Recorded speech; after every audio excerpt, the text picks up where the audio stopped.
காலியால் சொல்கிறார். இந்த தான் இவருடைய பின்பற்றி அல்ல, இந்த கருத்தை நானும் எழுதியிருக்கிறேன். இது அறிவுக்கு பொருத்தமானது. அலிஃபிலாமியோட யாரும் ஆட்சேபிக்கலை. இதில் என்ன கேள்வி கேட்டீங்க, என்ன இதுக்கு பதில் சொல்ல என்ன இருக்குது? இது கவிஞர் சொன்னாரான்னு கேட்கணுங்கிறீங்க. கவிஞர்கள் தான் குர்ஆன் மாதிரி பாதுகாக்கப்பட்டிருக்குதா? அப்போ ஏழு கவிதை பாதுகாக்கப்பட்டிருக்கிறாரு. 7 கவிதை தான் உலகத்தில் எழுதப்பட்டது, அரபு உலகத்திலேயே 7 இருக்குன்ற 7 இல்லாட்டி வேறு இதில் இருந்திருக்கு. நடைமுறையில் இருக்க போய் தானே மறுக்கலை.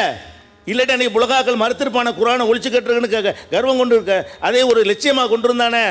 இதுக்கு எந்த ஒரு பதிலும் சொல்ல கிடையாது. அடுத்து என்ன, ஒன்றாக அமர்ந்து சாப்பிட்றத பற்றி கிண்டல் பண்ணுறாரு. ஒரு ஹதீஸை சொன்ன பிறகும் குர்ஆன் ஆயத்திலே இது விளங்குதுன்னு சொல்லிவிட்டு அர்த்தம் செஞ்சு, அதே மாதிரி அபூ தல்ஹா ஒரு மனைவி 2 பேரும் சேர்ந்து ஒரு விருந்தாளியோட சாப்பிட்றாங்க என்பதையும் ஹதீஸை சொல்லி, இதுக்கு பிறகு இதை கேள்வி கேட்கலாமான்னு கேட்டால் ஊர்வலத்தை போட்டு காட்டினது என்ன அர்த்தம்? ஹதீஸுக்கு எதிராக ஊர்வலம் வருமா? அப்போ ரசூல் ஸல்லல்லாஹு அலைஹி வஸல்லம் முடியாது ஆதாரம் காட்டினதே சொல்லலேன்னு வேறு பதிவு பண்ண பார்க்குறார்கள். அதை நான் சொல்லி இருக்கிறேன். அதே மாதிரி கலா தொழுகையை பொறுத்த வரைக்கும் இந்த கலா தொழுகையில் என்ன, அந்த கலா தொழுகைக்கு ஆதாரமாக அந்த 19வது அத்தியாயம் 59, 60 வசனத்தை காட்டுகிறார்கள் அப்படின்னு எழுதியிருக்கிறாரு. 59, 60 வசனத்தை காட்டு, வேறு ஆதாரங்கள் இருக்குது. நாங்கள் 59, 60 வசனத்தை காட்டுறோம். சரி, வரிசையாக தான் சொல்லிட்டு வரோம். அன்பானவர்களே,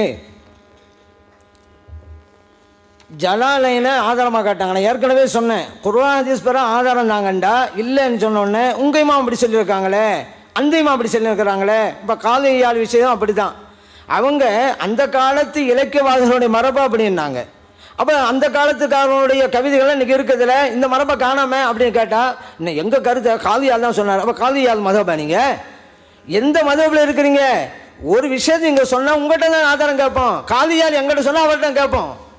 நீங்கள் எங்களுக்கு தந்திருக்கிறீங்க இந்த தர்ஜுமா குர்ஆன் பேரில், ஏன் தவறாக தவிர்த்துறீங்க? இப்போ நான் கேட்குறேன், அந்த காலத்தில் இந்த மக்கள் எல்லாம் புரியாமல் இருந்திருந்தால், வழக்கில் இல்லாமல் இருந்திருந்தால் கேள்வி கேட்டிருப்பார்களே அப்படிங்கிறீங்கல்ல. சரி, அந்த காலத்து மக்களுக்கு மத்தியில் மரபிலே இருக்குன்னு வச்சுக்கிறீங்களேன், தாங்களேன் அதுதானே கேட்குறோம். எதுவுமே இல்லாமல் இருந்தால் பரவாயில்ல, எல்லாருடைய கவிதைகளும் இன்றைக்கும் பாதுகாக்கப்பட்டுக்கிட்டு வருத. ஏன் நீங்கள் சொன்ன எழுத்து கிடையாது இல்லைன்னு தானே அர்த்தம்?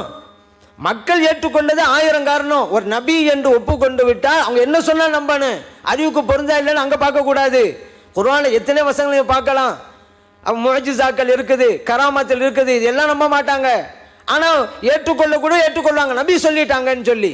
அப்போ ஒவ்வொன்றும் பார்த்தாக்கா சுலைமான் அலைஹிஸ்ஸலாம் விஷயத்தில் எவ்வளோ இருக்குது, எறும்பு பேசஞ்சு வச்சு புது பறவை வந்த விஷயம், இதெல்லாம் அறிவு பொருந்துதா? ஆனால் ஏற்றுக்கொள்வாங்க, நபி சொல்கிறாங்க, ஒப்புக்கொள்ள வேண்டியதுதான். அந்த மாதிரி அலிஃப் லாம் மீம். நீங்கள் சொன்ன கருத்து உண்மைன்னு சொன்னால் ஆதாரம் தாங்க.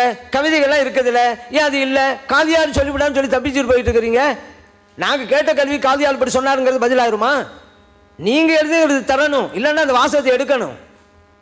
அதே போல் பாருங்கள், ஏதாவது ஒவ்வொன்றுக்கு ஜலாலைன்னு காட்டிட்டோம் அப்படின்னாங்க. ஜலாலையில் ஒன்று தப்சீலில் காட்டலை நீங்களே காட்டிட்டோம்ல அப்படின்னாங்க.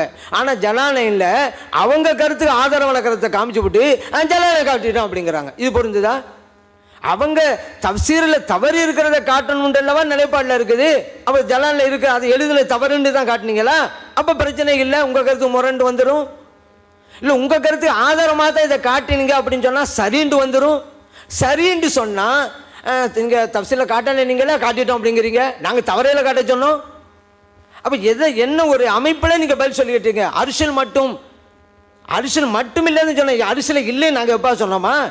அரிசிக்கு ஒரு இடம் கொடுக்காதீங்க. இன்னும் ஏன் ஒரு இறைவன் மற்றவங்க மாதிரி இல்லை, அதனால தான் கேள்வி பண்ண. அரிசியில் மட்டும் சொன்னால் மலக்குமார்கள் தூக்குறாங்களே, அல்லாம மலக்குமார்கள் தூக்கிட்டு இருக்காங்களான்னும் கிண்டல். நீங்கள் ஆமாம் கிண்டல் தான். உங்கள் கடவுளை கிண்டல் பண்ணிக்கிறோம், எங்கள் அல்லாவை அல்ல அப்படின்னு சொன்னோம். உங்கள் விக்கிரக அந்த கற்பையில் இருக்கக்கூடிய விக்கிரகத்தை கிண்டல் பண்ணுவோம், எங்கள் அல்லாவை இல்லை. அதே போல அரிசியில் அல்லா இருக்கிறாங்கிறீங்க, அரிசி தண்ணீர்ல இருக்குன்னு ஹதீஸ்ல இருக்கு. அல்லாஹ் தஆலா தண்ணீர் ஆடிட்டு இருக்கானான்னு கேட்டோம், உங்கள் கடவுளை கிண்டல் பண்ணோம். நாங்க தான் அப்படி சொல்லலையே. அப்ப அந்த கிண்டல் எல்லாம் உங்கள் கடவுளுக்கு வருமே தவிர எங்கள் அல்லாஹ்வுக்கு வராதே. காரணம், நாங்க அரிசியில கொண்டு போய் தூக்கி உட்கார வைக்கல. அதே போல இறைவனுக்கு மற்ற இடங்கள் இருக்கிற அரிசியில இல்லைன்னு சொல்ல மாட்டோம். இறைவன் இடத்திற்கும் காலத்துக்கும் அப்பாற்பட்டவன், இதான் எங்க கொள்கை. அப்படிப்பட்ட எங்கள் இறைவனை நாங்கள் குறை பேசவில்லை, உங்கள் கற்பனை விக்கிரகங்களை நாங்கள் குறை பேசத்தான் செய்வோம். அதே போல பாருங்க, இன்னொன்னு சொன்னீங்க, என்ன சிரிக்கிறீங்களே, பெம்பு கண்டா சிரிக்கிறீங்க. அப்படின்டா அது ரெண்டு தரப்புக்கும் பொருந்தணும்ல. இப்போ அங்கே மட்டும் வேணும் கும்பிட்டு வரலாம், இங்கிட்டு வரக்கூடாதுன்னு சொன்னாக்கா இதில் வேறு அப்படின்னு சொன்னாக்கா அப்படி இப்படியெல்லாம் நடந்தாக்கா உப்பசிரிங்கிறாங்க. இப்போ அதே போல் நானும் கேட்கலாம் தானே, தொடையை காட்டலாங்கிறீங்க, பள்ளிக்கு பெண்கள் வரலாங்கிறீங்க. இப்போ நானும் சொல்கிறேன் பெண்கள்லாம் பள்ளி கூப்பிட்டுட்டு நீங்கள்லாம் அந்த சுபு தொலைக்கு ஜட்டோட போங்க, உப்பசிரிங்களேன்.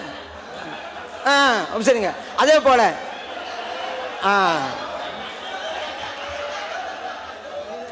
அதே போல் இன்னொரு தடவை அவங்க சிரிக்கிறதுக்கு இன்னொரு விஷயமும் சொல்கிறேன். அதே போல் அந்த இன்னொரு ஆண்கள் பெண்கள்லாம் ஒன்றா சேர்ந்து சாப்பிட்லான்னாங்கல்ல.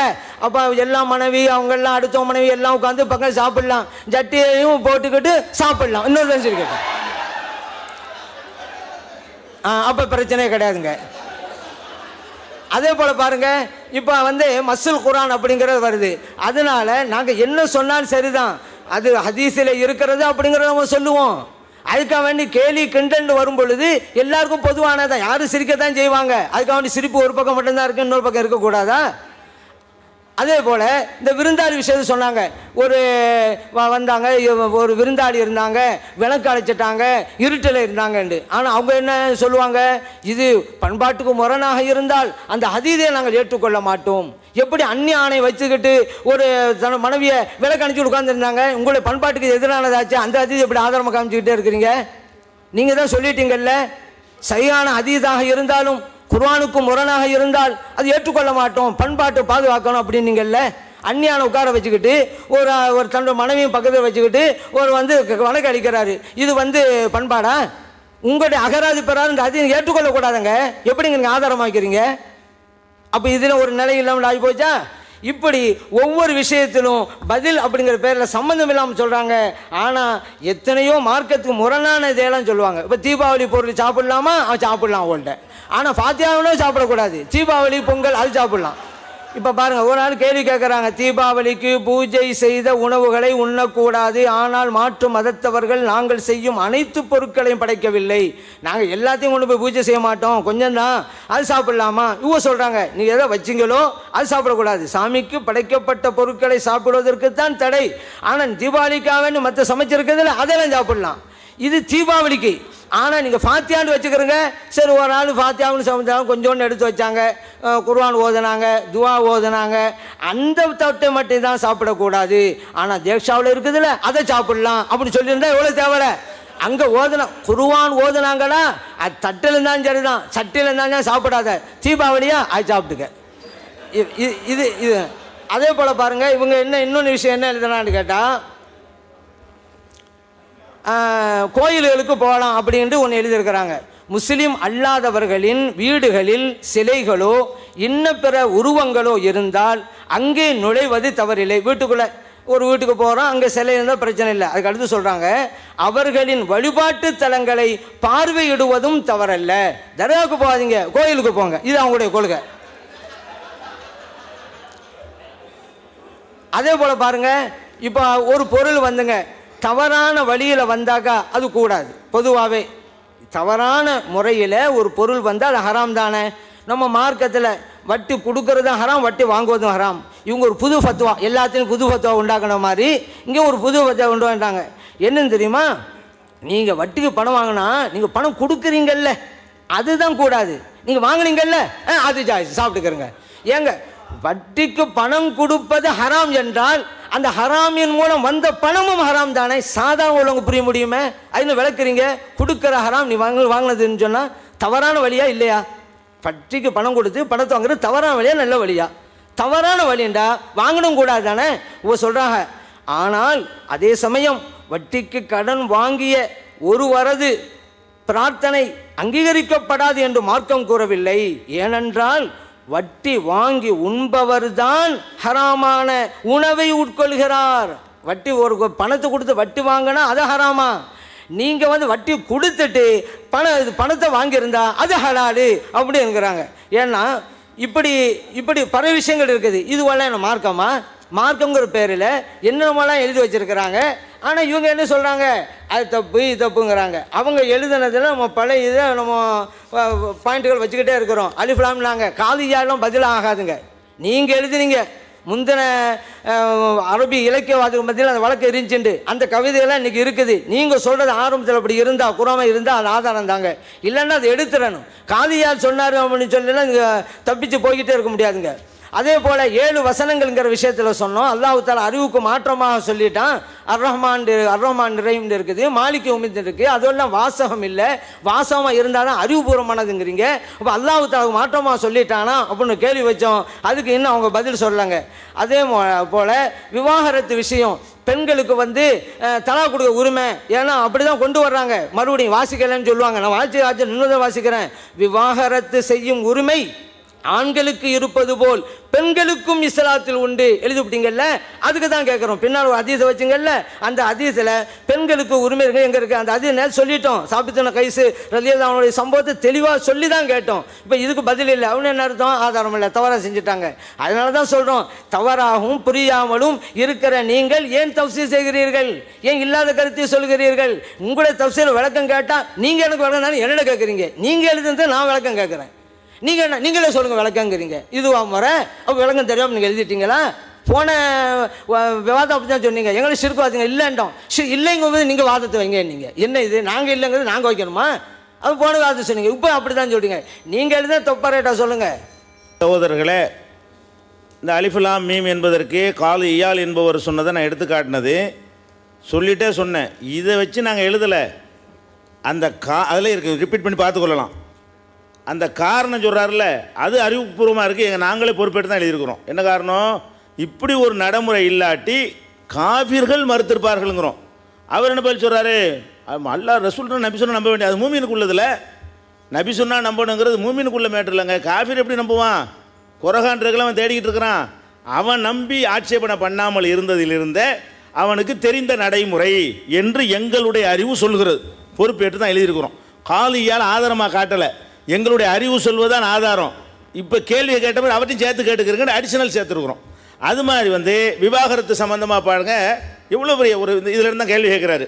3 வரியை வாச்சாரு, அது கீழே உள்ள சேர்த்து நான் வாய்ச்சிறேன் விடாமல். பெண்களின் விவாகரத்து உரிமை, விவாகரத்து செய்யும் உரிமை ஆண்களுக்கு இருப்பது போல் பெண்களுக்கும் இஸ்லாத்தில் உண்டு. இதை மட்டும் வச்சு கேள்வி கேட்டார். அது கீழே, ரொம்ப கீழே ஒட்டியே அடுத்ததே வருது. நபிகள் நாயகம் ஸல்லல்லாஹு அலைஹி வஸல்லம் காலத்தில் சாபித் பின் கைஸ் என்பவரின் மனைவி நபிகள் நாயகம் ஸல்லல்லாஹு அலைஹி வஸல்லம் அல்லாஹ்வின் தூதரே, எனது கணவரின் நன்னடத்தையோ நற்குணத்தையோ நான் குறை கூற மாட்டேன், ஆனாலும் இஸ்லாத்தில் இருந்து கொண்டே இறைவனுக்கு மாறு செய்வதை நான் வெறுக்கிறேன் என்றார். அதாவது கணவர் நல்லவராக இருந்தாலும் அவருடன் இணைந்து வாழ தனக்கு விருப்பமில்லை என்கிறார். உடனே நபிகள் நாயகம் ஸல்லல்லாஹு அலைஹி வஸல்லம் அவர்கள், அப்படியானால் அவர் உனக்கு மகராக வழங்கிய ஒரு தோட்டத்தை திருப்பி கொடுத்து விடுகிறாயா என்று கேட்டார்கள். அதற்கு பெண்மணி சரி என்றார். உடனே நபிகள் நாயகம் ஸல்லல்லாஹு அலைஹி வஸல்லம் அவர்கள் அவருடைய கணவரிடம் தோற்றத்தை பெற்றுக்கொண்டு அவளை ஒரே அடியாக விடுவித்து என்றார்கள். நூல்கள் புகாரி போட்டமா, அது போட்டு மேற்கண்ட செய்தியிலிருந்து நபிகள் நாயகம் ஸல்லல்லாஹு அலைஹி வஸல்லம் காலத்தில் இருந்த நடைமுறை அறியலாம். ஒரு பெண்ணுக்கு கணவனை பிடிக்காவிட்டால் அவள் சமுதாய தலைவரிடம் முறையிட வேண்டும். அந்த தலைவர் கணவனிடமிருந்து அவள் பெற்றிருந்த மகர் தொகையை திருப்பி கொடுக்குமாறும், அந்த மகர் தொகையை பெற்றுக்கொண்டு கணவன் அவளை விட்டு விலகுமாறும் கட்டளையிட வேண்டும்.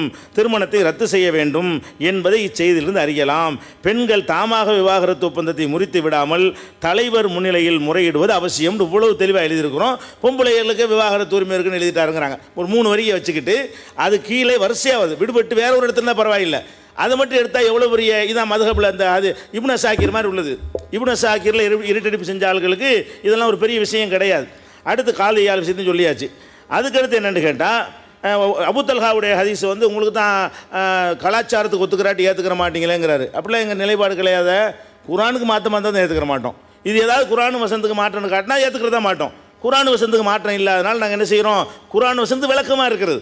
உங்களுடைய நீங்கள் சேர்ந்த அந்த குழு ஜமியன் வஷ்தாத்தன், நீங்கள் சேர்ந்தோ பெரிந்தோ சாப்பிடுவது குற்றமில்லை நல்லா சொல்கிறான். அது நடைமுறை செயல் விளக்கமாக இருக்கிறது. குரானுக்கு ஒட்டி இருந்தால் நாங்கள் ஏன் மறுக்க போகிறோம்? அதனால் அது மறுக்கப்படுற ஹதீஸ் கிடையாது. எங்கள் கொள்கைப்படி ஏற்றுக்கொள்ளத்தக்க ஹதீஸ் தான். சரி, உங்கள் கொள்கைப்படி ஏற்றுக்கொள்ள ஹதீஸ் தானே, அப்போ ஏன் அதை ஏற்று கிரிட்டிசைஸ் பண்ணி விமர்சனம் பண்ணுறிய? சாப்பிட்லான்னு சொல்லணும். அந்த ஹதீஸ் உங்கள் பதில் என்ன? எங்களுக்கு சரியான ஹதீஸ் தான், நீங்கள் அதுக்கு பதில் சொல்லலை, அது விளங்கிக்கிறீங்க. அடுத்து என்னென்னு கேட்டால், அந்த கலா தொழுகை விஷயமாக என்ன சொன்னோம்? கலா தொழுகையில் இந்த வசனத்தில் கலா தொழுகை இருக்குன்னு விளங்குன்னு எழுதியிருக்கிறோம். என்ன வசனம்? 2 வசனத்தையும் படிக்கிறேன். இப்போ கலஃப மிம்பாதி ஹல்ஃபுன் அல்லாஹு சலாத், ஒரு கூட்டம் உண்டானார்கள், அவர்கள் தொழுகையை பாழாக்கினார்கள். ஒத்தபவு ஷஹவாத், மனைவி இச்சையை பின்பற்றினார்கள். சௌஃப யல்கவுன கையா, அவர்கள் நரகத்தை அடைவார்கள். இல்லாமன் தாப வ ஆமன வ அமில சாலிஹா, நம்பிக்கை கொண்டு திருந்தி நம்பிக்கை கொண்டு நல்லறம் செய்தவரை தவிர இப்போ உலாய்க்கு எதுகுலுனல் ஜன்னா, அவங்க சொர்க்கத்துக்கு போவார்கள். உலா யுலுலமுன செய்யா, அவர்கள் எந்த சிறிதலும் அநீதிழைக்கப்பட மாட்டார்கள். 19வது அத்தியாயத்தில் 59வது வசனத்தில் இருக்குது. இதில் என்ன சொல்கிறான் அல்லாஹ்? தொழுகையை பாழாக்கினவர்கள் நரகத்தை அடைவார்கள். பாழாக்குதல் என்பது விடுவதையும் குறிக்கும், இப்போ தப்பா எல்லாத்தையும் தான் குறிக்கும், விடுவதையும் குறிக்கும். அப்போ நரகத்தை அடைவார்கள் யாரை தவிர? தௌபா செஞ்சவங்களை தவிர, தௌபா செஞ்சு திருப்பி தொழுந்தவங்களை தவிரன்னு வரல. தொழுகையை பல வருஷங்கள் தொழாமல் இருந்து விட்டார்களே, ஆனால் இப்போ திருந்தி வந்துட்டாங்கன்னா யாரை இனிமேல் ஒழுங்காக தொழுவேன் என்று தௌபா செய்து கொண்டு நேரத்துக்கு நேரம் தொழுது விட்டார்களே, ஆனால் கடந்த காலத்தில் அவர்கள் பல வருடங்கள் தொழாமல் இருந்தாலும் அல்லாஹ் கேட்க மாட்டான் என்பதை இது குறிக்குது. இதில் எந்த இதில் என்ன தெளிவாக தானே இருக்குது? இல்லாமல் தாப்பாண்டு அல்லாஹ் தானே சொல்கிறான். இந்த வசனத்தில் அது இல்லைன்னா எப்படி இல்லைன்னு வழக்குங்க. அதுக்கு ஒரு பதில் சொல்லியாச்சு. ஒன்று போடுங்க, புதுசாகவும் போடணும்ல. சரியா சொன்னோன்னு சொல்லுவோம். குர்ஆன் தான். சரி, அதே போல தௌராத் இஞ்சில் அப்படின்னு வருது. அப்படின்னா என்ன? தௌராத் சொன்னா இப்ப இருக்கிற மாற்றப்பட்ட வேதம் அல்லங்க. இஞ்சின்னு சொன்னா இப்ப பைபிள்லாம் சொல்லிட்டு இருக்கோம்ல, அது அல்லங்க. அசல்ல இறைவன் வழங்கிய வேதம் தான். ஒரு ஆள், இது யாருக்கு சொல்லப்பட்டது தெரியுமா? இவங்க அறகுறையா விளங்கிட்டு வந்து கேட்கறதுனால தான் வந்துச்சு. ஒரு ஆள்